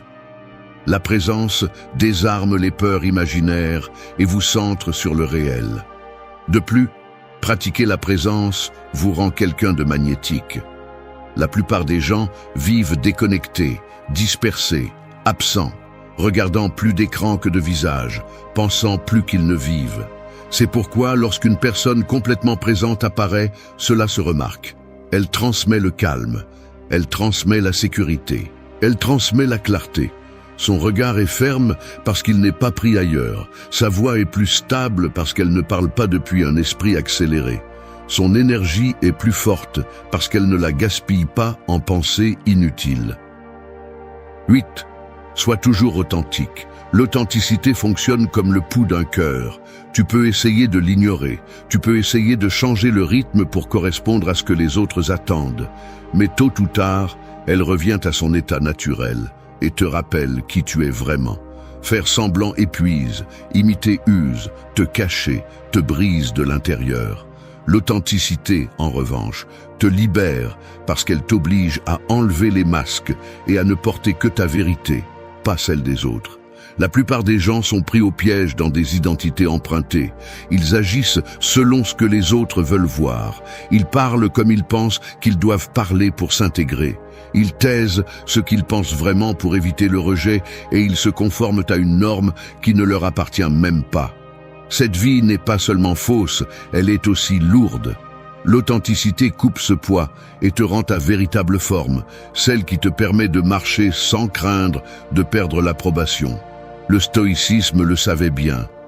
Épictète insistait sur le fait que rien ne détruit plus l'être humain que de vivre une vie qui n'est pas la sienne. Faire semblant est une trahison interne. Et chaque trahison interne affaiblit ton caractère, te rend plus insécurisé, plus dépendant du jugement externe et plus éloigné de ton propre but. Être authentique, ce n'est pas être impulsif, ni dire tout sans filtre. C'est agir à partir de ton centre, de tes valeurs et de ton essence, même si cela ne plaît pas à tout le monde. L'authenticité est aussi un acte de courage. Être toi-même dans un monde qui exige que tu sois une copie est une rébellion. Choisir ton propre chemin quand tout le monde suit le même modèle nécessite de la force. Rester ferme quand les autres jugent ou se moquent nécessite du courage. Mais ce courage est ce qui te construit. Parce que chaque fois que tu te choisis toi-même, ton identité se renforce, ton esprit s'ordonne et ta présence devient plus puissante. Être authentique implique aussi de te connaître. Tu ne peux pas vivre selon ta vérité si tu ne sais pas qui tu es. Et la connaissance de soi ne vient pas par accident.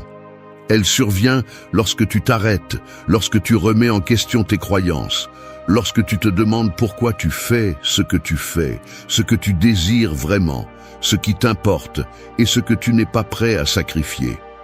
Cette clarté fait de toi quelqu'un de solide, quelqu'un qui ne se plie pas au vent du jugement d'autrui. Dans la vie quotidienne, l'authenticité se pratique dans des gestes simples. Dire non quand tu ne veux pas quelque chose sans trop te justifier. Accepter ce que tu aimes sans en avoir honte. Montrer ton vrai caractère même si certains ne le comprennent pas. Défendre tes valeurs même si cela dérange les autres. Choisir des amis qui te permettent d'être toi, pas des versions éditées de toi. Être cohérent entre ce que tu dis en public et ce que tu penses en silence. L'authenticité te rend aussi magnétique. Les gens ressentent quand quelqu'un est réel. Ils ressentent quand il n'y a pas de double intention, quand il n'y a pas de masque, quand ce que tu dis correspond à ce que tu fais, et ce que tu fais correspond à ce que tu es. Cette cohérence est rare et profondément attirante, car elle transmet confiance, sécurité et maturité. L'authenticité crée une énergie propre, forte et impossible à imiter. Un autre point clé est que l'authenticité te protège de l'épuisement émotionnel. Faire semblant fatigue, vivre pour plaire épuise, te conformer à des normes étrangères te brise, mais être toi-même te soulage. Cela te permet de bouger librement, de parler sans peur, de décider fermement et de marcher sans le poids des opinions extérieures. La vie devient plus simple quand tu n'agis pas pour t'intégrer, mais pour vivre ton propre chemin. À partir d'aujourd'hui, décide d'être toujours authentique, non pas par rébellion, mais par intégrité. Non pas pour attirer l'attention, mais pour te rendre hommage. Non pas pour gagner des applaudissements, mais pour ne pas te perdre toi-même. L'authenticité est ton ancre, ta boussole et ta force. Ton esprit est comme une porte que tu décides d'ouvrir ou de fermer. Dehors, il peut y avoir du bruit, du chaos, des provocations, des gens qui essaient de te déstabiliser. Mais la véritable différence réside dans qui a la main sur la poignée, toi ou le monde. Et si tu ne t'entraînes pas à cette capacité, n'importe quelle situation te dominera. Le calme n'apparaît pas par magie. Il se construit, il s'entraîne, il se durcit. Et la plupart des gens ne le font pas parce qu'il est plus facile de réagir que de penser, plus facile d'exploser que de respirer, plus facile de blâmer que de contrôler. Mais si tu es ici, c'est parce que tu as déjà compris que vivre en réagissant te coûte trop cher. Le stoïcisme nous laisse une vérité impossible à ignorer. Ce n'est pas ce qui se passe à l'extérieur qui te détruit, c'est la façon dont tu l'interprètes. C'est pourquoi cette vidéo ne cherche pas à embellir la réalité, mais à te confronter à elle. Nous allons entraîner l'esprit pour que tu gardes ton calme, même lorsque tout autour exige le contraire. Ici, tu verras comment observer tes émotions sans les laisser te gouverner. Comment te préparer mentalement avant que la journée ne commence. Comment transformer chaque provocation en force et comment faire de la sérénité une habitude si solide que personne ne peut te l'enlever. Si tu veux arrêter d'être emporté par tes impulsions et commencer à dominer ton monde intérieur, reste. Ces 8 leçons sont ton entraînement pour devenir inébranlable, non pas en théorie, mais dans la vie réelle. 1. Concentre-toi uniquement sur ce que tu peux contrôler. Ton esprit est comme un échiquier immense, plein de pièces qui bougent en même temps. Certaines sont manipulées par toi, d'autres sont déplacées par la vie, d'autres encore par les gens qui t'entourent. Et certaines, tu ne sais même pas qui les déplace. L'erreur que presque tout le monde commet est d'essayer de contrôler toutes les pièces, comme s'il était possible de gérer l'échiquier entier. Et quand ils essaient, ils finissent épuisés, frustrés, perdant leur calme pour des choses qui ne dépendent même pas d'eux. Tu ne peux pas contrôler l'échiquier, mais tu peux contrôler les pièces qui t'appartiennent, tes pensées, tes décisions, tes réactions. Au moment où tu acceptes cela, la vie cesse de se sentir comme un chaos et commence à se transformer en un jeu dans lequel tu as beaucoup plus d'avantages que tu ne le pensais. La première étape pour entraîner le calme est d'une simplicité brutale, se concentrer uniquement sur ce qui est sous ton contrôle. Et même si cela semble facile, cela nécessite un niveau d'honnêteté qui met la plupart des gens mal à l'aise. Parce que cela t'oblige à arrêter de blâmer, à arrêter de te justifier, à arrêter de regarder à l'extérieur en cherchant des responsables. Il te demande de regarder à l'intérieur, d'assumer ta part, de reconnaître qu'une grande partie de ta souffrance vient de l'essai de dominer ce que tu ne peux pas changer. Tu peux gérer tes pensées, mais pas ce que les autres pensent de toi. Tu peux gérer ta discipline, mais pas les résultats immédiats. Tu peux gérer ton attitude, mais pas les décisions des autres. Le point est d'accepter cette ligne invisible entre ce qui dépend de toi et ce qui ne dépend pas, et de faire de cette distinction ton arme la plus puissante. Quand tu comprends cela, tu commences à remarquer quelque chose de clé. La plupart de tes réactions impulsives naissent du désir de contrôler l'extérieur. Tu te mets en colère parce que quelqu'un a dit quelque chose que tu ne voulais pas entendre. Tu t'agites parce que les choses ne se sont pas passées comme tu l'avais prévu. Tu es frustré parce qu'une personne a agi d'une manière que tu n'aurais jamais permise dans ta vie. Et chaque fois que tu abandonnes ton calme pour cela, tu renonces à ton pouvoir. Les stoïciens insistaient sur cela pour une raison. La liberté naît là où l'illusion de contrôle se termine. Quand tu arrêtes de te battre avec ce que tu ne peux pas changer, ton énergie est libérée pour transformer ce que tu peux. Entraîner ce principe n'est pas un exercice abstrait, c'est pratique. Si quelqu'un te critique, tu décides de la signification que tu lui donnes. Si une situation échappe à ton contrôle, tu choisis de réagir par impulsion ou par raison. Si quelque chose te déçoit, tu décides de te laisser abattre ou d'apprendre. C'est la clé, tu décides. c'est la pièce qui t'appartient toujours sur l'échiquier. Et quand tu la comprends, tu commences à jouer différemment. Tu ne t'épuises plus à essayer de changer les pièces des autres, tu commences à mieux déplacer les tiennes. Et cela, sans t'en rendre compte, te rend plus calme, plus fort, plus centré. Chaque jour, tu peux entraîner cela dans de petites situations. Si le trafic est insupportable, tu respires et te rappelles que cela ne dépend pas de toi. Si quelqu'un essaie de te provoquer, tu choisis de ne pas réagir à partir de l'ego. Si un plan tombe à l'eau, tu ajustes ton attitude au lieu de te plaindre. Le véritable calme se construit avec ces petites décisions, l'une après l'autre, jusqu'à ce que ton esprit comprenne que ta paix n'est pas entre les mains du monde, mais dans tes propres choix. Parce que quand tu arrêtes de lutter contre ce que tu ne contrôles pas, tu commences à maîtriser ce qui importe vraiment, toi-même. 2. Respire avant de réagir. Ton esprit fonctionne comme un interrupteur de lumière. Il y a des moments où quelqu'un dit quelque chose, une situation inattendue se produit, ou une pensée inconfortable apparaît, et cet interrupteur tente de s'activer brusquement. La réaction immédiate veut tout allumer, éclairer la colère, la peur, la frustration ou l'impulsivité. Le problème est que les gens vivent en actionnant cet interrupteur sans regarder ce qu'ils font, sans se demander si cela vaut vraiment la peine d'allumer une telle tempête pour des choses si petites. La pause, cette simple respiration consciente, est la main qui arrête l'interrupteur avant qu'il ne te consume de l'intérieur. Respirer avant de réagir n'est pas une technique, c'est une forme de leadership interne. Et bien que cela puisse sembler une action minimale, elle a un impact énorme, car elle rompt le cycle automatique qui te rend esclave de tes impulsions. La plupart des gens explosent parce qu'ils n'ont jamais entraîné cet espace entre ce qui se passe et ce qu'ils font.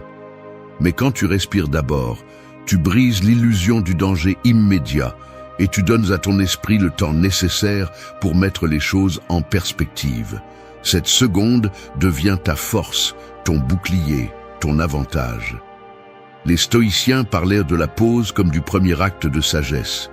Non pas parce que la respiration a un pouvoir magique, mais parce qu'elle t'oblige à faire ce que presque personne ne fait, penser avant d'agir. Les gens réagissent à partir de leurs blessures, tu vas réagir à partir de ta clarté. Les gens répondent guidés par leur ego, tu vas répondre guidé par ta raison. Dans cette différence se trouve le calme que tu cherches. S'entraîner à cela signifie ressentir l'émotion sans la laisser prendre le contrôle, l'observer sans te rendre à elle, lui permettre d'exister sans en faire ta décision finale. Imagine ce scénario, quelqu'un te provoque, te parle avec un ton hautain ou te lance une critique déguisée. Si tu ne respires pas, tu réagiras à partir du premier élan qui est généralement de te défendre, d'attaquer, de te justifier ou d'intensifier le conflit. Mais si tu respires, même une seule fois, tu désactives ce mécanisme primitif qui cherche à combattre ou à fuir et tu actives la partie la plus rationnelle de ton esprit. Tout s'éclaircit, tout se met en ordre, tout est vu avec plus de distance. Cette distance est le pouvoir. Cette distance empêche que tu donnes ton calme pour n'importe quelle bêtise. Et cette distance est obtenue en respirant. La respiration consciente t'apprend aussi quelque chose que la plupart des gens ne comprennent jamais. Tu n'as pas besoin de répondre immédiatement. Tu n'es pas obligé de réagir au rythme des problèmes, des personnes ou des émotions. Tu définis le moment et la forme. Tu contrôles ton rythme. Tu contrôles ton temps interne.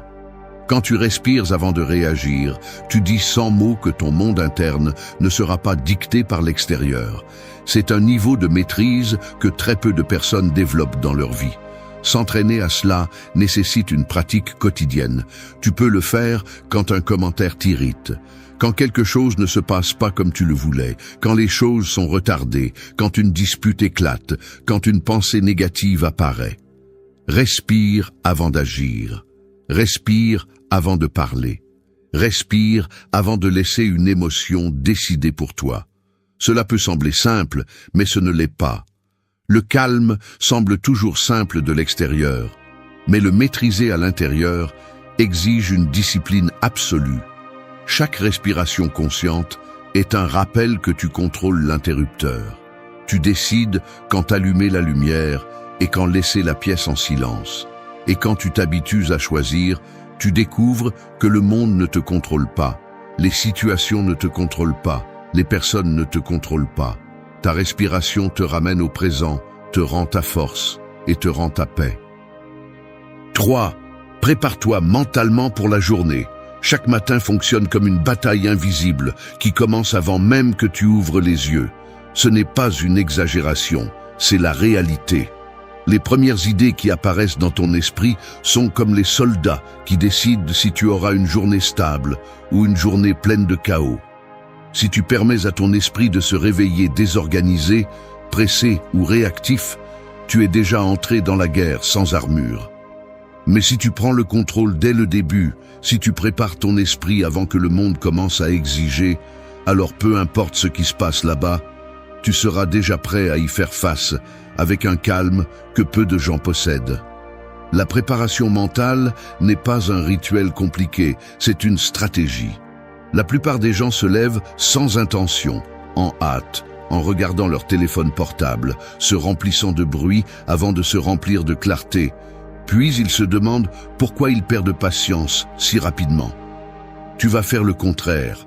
Ton premier acte de la journée sera de construire un esprit solide avant que la vie ne frappe à ta porte. Les stoïciens appelaient cela la préméditation du jour.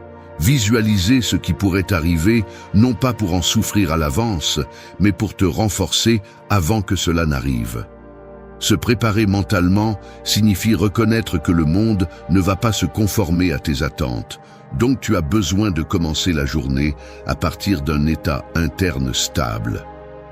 Pose-toi des questions qui te mettent dans le bon rôle. Qu'est-ce qui est sous mon contrôle aujourd'hui? Quel type de personne veux-je être face aux difficultés? Comment puis-je rester calme si quelqu'un essaie de me provoquer? En te posant ces questions tôt, tu entraînes ton esprit à rester concentré lorsque la journée commence à bouger. Un autre élément clé est d'accepter que le chaos est une partie naturelle de la vie. En l'anticipant sans peur, tu en réduis l'impact. Si quelqu'un te critique, tu avais déjà envisagé la possibilité. Si un plan échoue, tu avais déjà considéré que rien n'est sûr. Si un problème inattendu surgit, tu étais déjà mentalement préparé à t'adapter. Cela ne te rend pas pessimiste, cela te rend stratégique. Il vaut mieux prévoir les tempêtes que de prétendre que le ciel sera dégagé tout le temps. Tu peux aussi utiliser la visualisation négative, une pratique stoïcienne puissante. Il ne s'agit pas d'imaginer des tragédies, mais de reconnaître l'impermanence de tout, le bon et le mauvais. Cela te donne de la perspective. Cela t'aide à voir tes défis comme faisant partie d'un processus de croissance, et non comme des punitions personnelles. Lorsque tu fais cela chaque matin, tu entraînes ton esprit à ne pas se briser face à l'inconnu.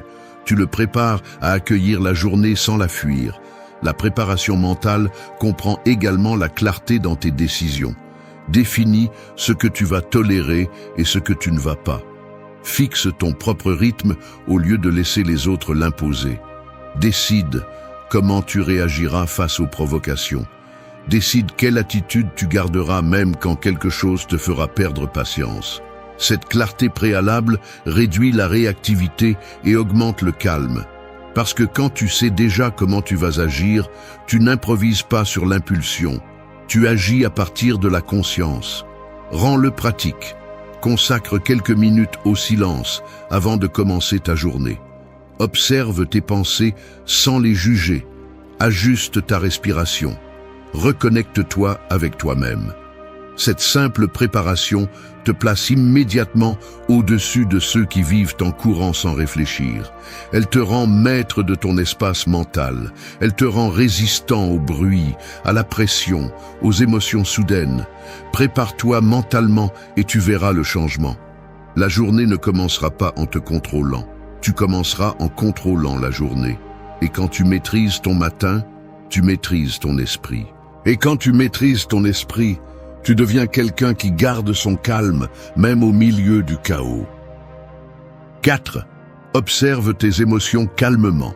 Les émotions fonctionnent comme des visiteurs qui arrivent chez toi sans prévenir. Certaines frappent doucement à la porte, d'autres entrent en poussant, d'autres font du bruit et mettent tout en désordre. L'erreur que la plupart des gens font est de se battre avec elles ou de les laisser prendre le contrôle absolu de l'endroit. Mais lorsque tu observes tes émotions calmement, sans fuir et sans leur obéir aveuglément, tu reprends le contrôle de ta propre maison mentale. Tu apprends à être le propriétaire, pas l'invité. Observer tes émotions ne signifie pas les réprimer, les ignorer ou faire semblant qu'elles n'existent pas. Cela signifie les regarder pour ce qu'elles sont. Des signaux, des indicateurs, des messages. Les gens perdent leur calme parce qu'ils confondent émotion avec instruction. S'ils ressentent de la colère, ils pensent qu'ils doivent attaquer. S'ils ressentent de la peur, ils pensent qu'ils doivent fuir. S'ils ressentent de la tristesse, ils pensent qu'ils doivent abandonner. Et c'est l'origine de la plupart des conflits internes. Tu vas t'entraîner à faire quelque chose de différent. Observer d'abord, agir ensuite. Les stoïciens enseignaient que l'émotion en elle-même n'est pas le problème. Le problème est l'histoire que tu construis autour d'elle. Si tu ressens de la colère et décides de l'interpréter comme une attaque personnelle, tu réagiras impulsivement. Si tu ressens de l'anxiété et décides de la voir comme un danger réel, tu seras paralysé. Mais si tu observes l'émotion sans l'interpréter immédiatement, sans lui donner de pouvoir, tu découvres qu'elle se calme d'elle-même. L'observation est l'outil qui sépare ce que tu ressens de ce que tu fais. Ce processus demande du courage. La plupart des gens ont peur de regarder leurs émotions en face parce qu'ils ont peur de ce qu'ils pourraient trouver. Mais tu as besoin de comprendre quelque chose qui change la vie. Une émotion n'est pas une menace, c'est une information. Et plus tu t'habitues rapidement à la voir comme telle, moins elle aura de pouvoir sur toi.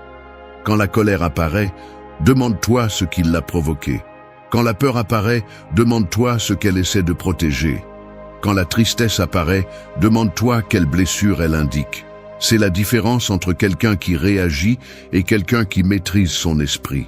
Observer les émotions nécessite une pratique quotidienne. Tu peux commencer par quelque chose de simple. Quand tu ressens une réaction forte, n'agis pas immédiatement. Observe. Décris mentalement ce que tu ressens sans ajouter de drame. Je ressens de la tension. Je ressens de l'irritation. Je ressens de l'anxiété. En le décrivant ainsi, de manière neutre, tu réduis automatiquement la charge émotionnelle. Tu te donnes de la perspective, tu t'éloignes de l'impulsion, tu reprends le contrôle. Cette habitude t'empêche de devenir l'esclave de la provocation.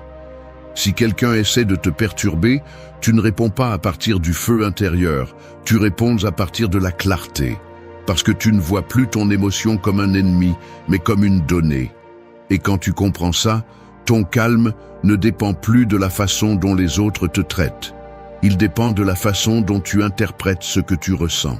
Tu dois aussi te rappeler que les émotions ne sont pas permanentes. Elles viennent et vont. Elles changent de forme. Elles apparaissent et se dissolvent.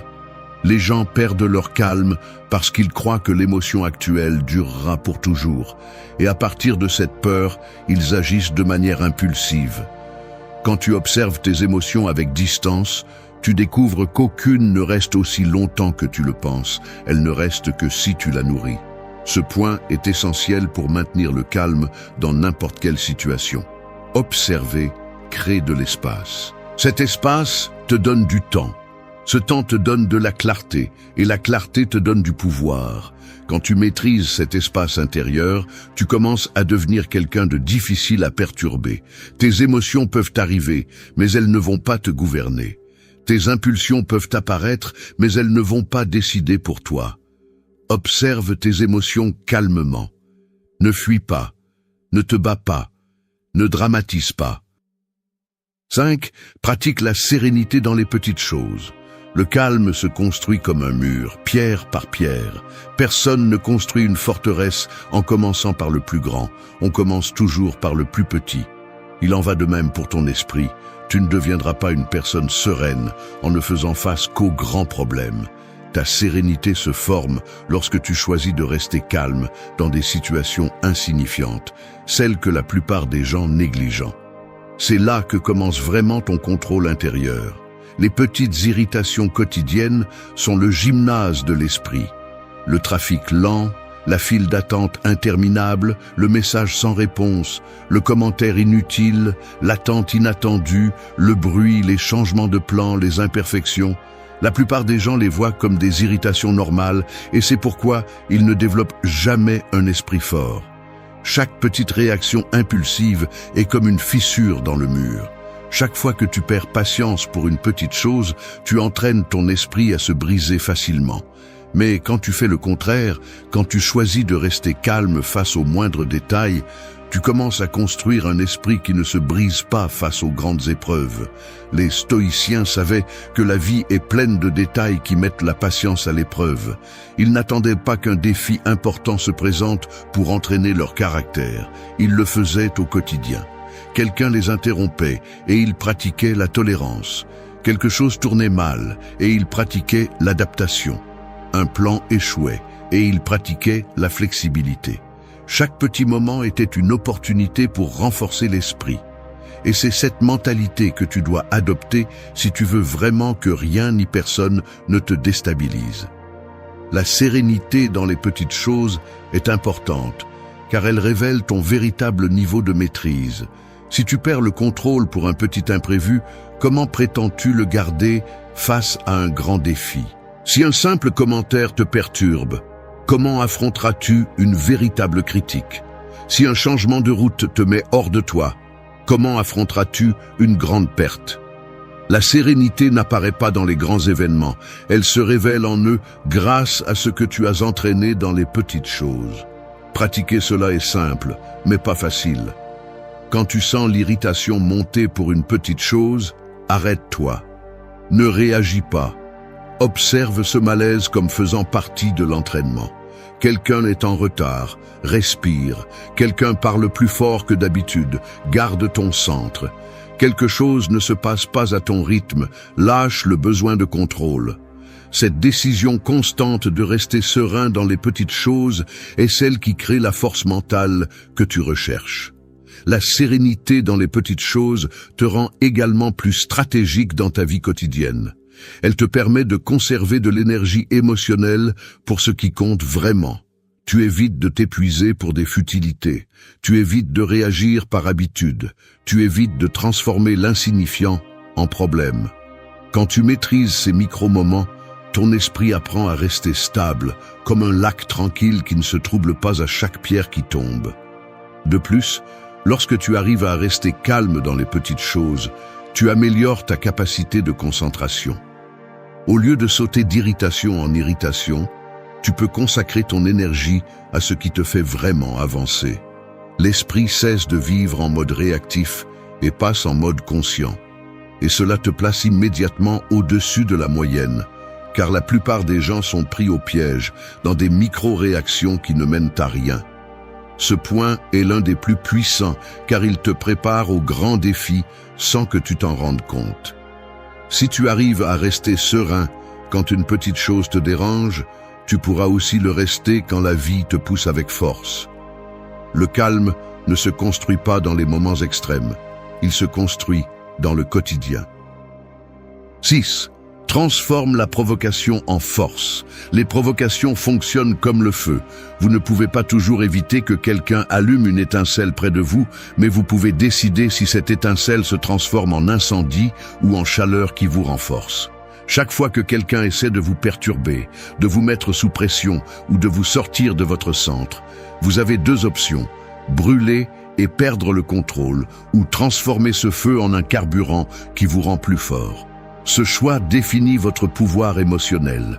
La plupart tombent dans le piège parce qu'ils réagissent à partir de l'ego. Quand ils sentent que quelqu'un les défie, ils répondent impulsivement, comme s'ils avaient quelque chose à prouver. Ils pensent que réagir est se protéger, mais en réalité, c'est abandonner leur pouvoir. Vous allez pratiquer le contraire. Vous allez utiliser chaque provocation comme un entraînement, comme un rappel que personne n'a accès à vos émotions sans votre permission. C'est là la véritable force, maintenir votre centre lorsque d'autres veulent le briser. La provocation n'est pas le problème est comment vous l'interprétez. Si un commentaire vous met en colère, ce n'est pas le commentaire, c'est votre signification. Si un geste vous irrite, ce n'est pas le geste, c'est votre interprétation. Si quelqu'un vous défie, ce n'est pas la personne, c'est votre réaction interne. Quand vous comprenez cela, vous réalisez que la provocation a une valeur cachée. Elle vous montre exactement où votre esprit a encore besoin de se renforcer. Les stoïciens enseignaient que personne ne peut vous blesser sans votre participation. Cela peut sembler dur, mais c'est la vérité. La provocation ne vous affecte que si vous décidez de participer au jeu émotionnel de l'autre. Si vous n'entrez pas, si vous ne répondez pas impulsivement, si vous ne tombez pas dans la réaction automatique, alors la provocation devient insignifiante. C'est comme essayer d'allumer une allumette sous la pluie, ça ne fonctionne tout simplement pas. Transformer la provocation en force signifie voir chaque tentative de vous perturber comme un examen de votre autocontrôle. Quand quelqu'un vous parle avec arrogance, respirez et maintenez la posture. Quand quelqu'un cherche un conflit, choisissez de ne pas leur donner la guerre qu'ils veulent. Quand quelqu'un fait un commentaire dans le but de vous blesser, répondez avec clarté et non avec émotion. Ce type de contrôle n'est pas une faiblesse, c'est du pur pouvoir. Parce que la personne qui garde son calme a toujours l'avantage. Vous devez aussi comprendre que beaucoup de gens provoquent parce qu'ils ne savent pas gérer leur propre esprit. Ils parlent à partir de leur chaos, de leur insécurité, de leur vide.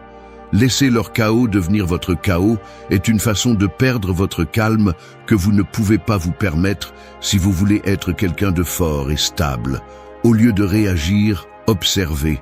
Au lieu de le prendre personnellement, analysez. Au lieu de perdre de l'énergie, dirigez votre attention vers ce qui dépend de vous. Transformer la provocation en force implique aussi de choisir vos batailles. Tout ne mérite pas votre attention, tout ne mérite pas votre énergie, tout ne mérite pas votre réponse. Parfois, le plus grand acte de force est simplement de ne pas réagir. Le silence n'est pas une reddition, c'est une stratégie. C'est choisir de ne pas nourrir une dynamique qui ne mène nulle part. Entraînez ce principe au quotidien. Quand quelqu'un vous répond mal, gardez votre sang-froid. Quand vous recevez une critique, analysez plutôt que d'exploser. Quand quelqu'un essaie de toucher à votre fierté, souvenez-vous que votre valeur ne se négocie pas avec des provocations. Chaque fois que vous le faites, vous construisez un esprit plus solide, plus stable et plus difficile à manipuler. La provocation est inévitable, mais perdre son calme est optionnel. Si vous la transformez en force, chaque attaque émotionnelle devient un entraînement. Chaque commentaire mal intentionné, une épreuve surmontée. Chaque situation tendue, un rappel de votre croissance. 7. Nourris des pensées qui te donnent la paix. Les pensées fonctionnent comme des graines. Certaines grandissent en silence et te renforcent. D'autres grandissent rapidement et te empoisonnent de l'intérieur. La plupart des gens ne se soucient pas de ce qu'ils plantent dans leur esprit et sont ensuite surpris lorsque leur intérieur devient un terrain plein d'anxiété, de peur, d'irritation ou de chaos. Mais si tu veux garder ton calme en toutes circonstances, tu dois faire de ton esprit un espace cultivé avec intention, où les pensées qui entrent t'apportent la paix plutôt que de la détruire. Tu ne peux pas empêcher certaines pensées d'apparaître, ce serait impossible. Ce que tu peux faire, c'est décider lesquelles tu permets de prendre racine. La différence entre un esprit instable et un esprit fort réside dans ce choix.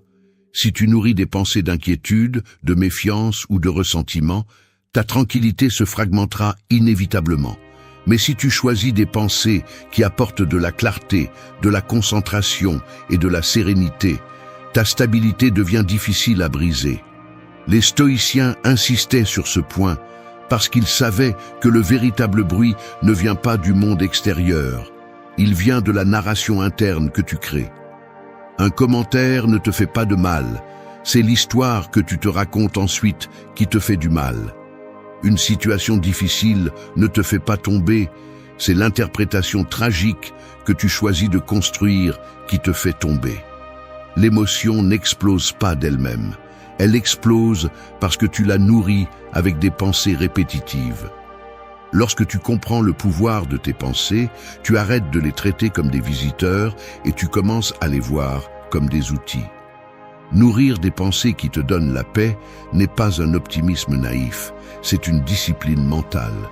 Cela signifie remplacer par un choix conscient ce qui sabote ta clarté. Si ton esprit commence à exagérer un problème, tu l'arrêtes et tu reviens aux faits concrets. Si une pensée négative sur toi-même apparaît, tu la remets en question et tu la corriges. Si une peur irrationnelle surgit, tu l'observes sans l'embrasser. C'est ce qu'un esprit entraîné fait, il ne nie pas la réalité, mais il ne la dramatise pas non plus. Tu dois aussi comprendre qu'il y a des pensées qui te consument sans te donner rien en retour. Penser encore et encore à ce que quelqu'un a dit, à ce qui aurait pu se passer, à ce qui a mal tourné, à ce qui aurait pu être différent, ne change rien à ta vie. Cela ne fait que te voler de l'énergie. L'esprit qui veut le calme ne nourrit pas les fantasmes destructeurs, il nourrit la présence, l'analyse et les actions concrètes. C'est ce qui distingue une personne émotionnellement forte de quelqu'un qui est pris au piège dans son propre esprit. Une pensée utile est celle qui te fait avancer, qui t'aide à agir mieux, qui te donne une perspective. Une pensée inutile est celle qui répète la même souffrance dans ta tête sans te donner de solution. Tu décides laquelle tu arroses. Et cette décision détermine la qualité de ton calme. Le piège est que les pensées négatives ont tendance à se répéter facilement. Elles sont bruyantes, insistantes, dramatiques. Les pensées pacifiques, en revanche, nécessitent des efforts, de l'attention et une pratique constante. Mais cet effort est ce qui renforce ton caractère. S'entraîner sur ce point signifie surveiller ton dialogue interne avec la même sérieux que tu prends soin de ton environnement physique. Si tu ne laisserais pas de déchets s'accumuler dans ta chambre, tu ne devrais pas non plus laisser des déchets émotionnels s'accumuler dans ton esprit. Si tu ne permettrais pas à quelqu'un d'entrer chez toi et de crier sans raison, tu ne devrais pas non plus permettre à une pensée irrationnelle de gouverner ta journée. C'est le niveau d'autorité mentale que tu dois construire. Rends-le pratique. Chaque matin, choisis une pensée guide qui te maintienne stable. Cela peut être un principe, une phrase, une idée claire. 8. Fais de la tranquillité une habitude quotidienne. La tranquillité fonctionne comme un muscle qui s'atrophie si on le néglige et se renforce si on l'entraîne tous les jours.